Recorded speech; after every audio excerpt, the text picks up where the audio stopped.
Okay, so the $75 Vega does work.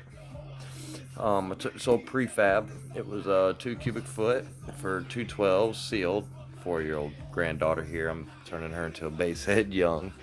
And I put it in here just for testing. I'm running on 245 watts up back behind her little kitchen thing on an old Orion. Just for, it's my home sub testing purposes. It is a car amp. It's an old school Orion. Runs off PC power supply. It runs great.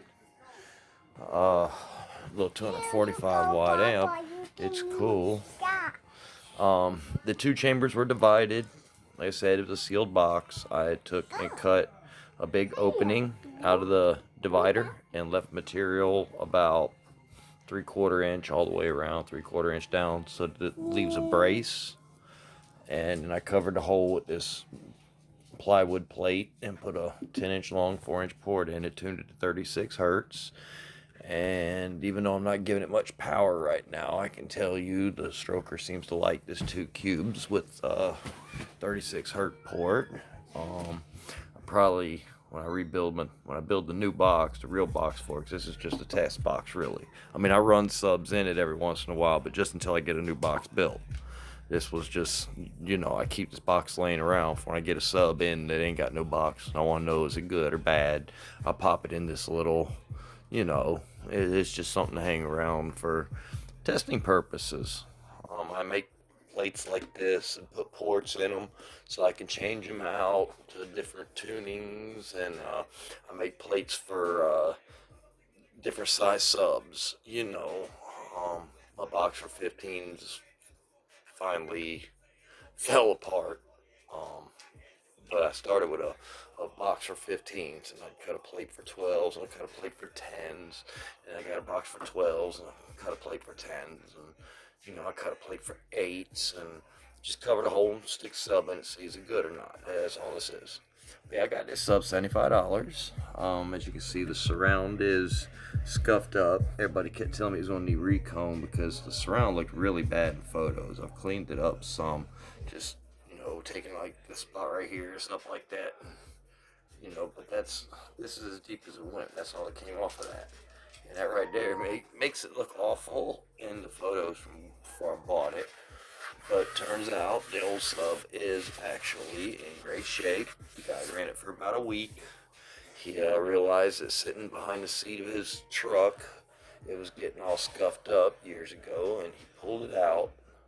He put something different in, and he just never used it, and it just sat and sat and sat and sat. And he decided to sell it, so I've got about a week's worth use of 2005 Stroker 16-year-old woofer uh, for $75. You know, um, it's not a Stroker Pro. It's just a stroker.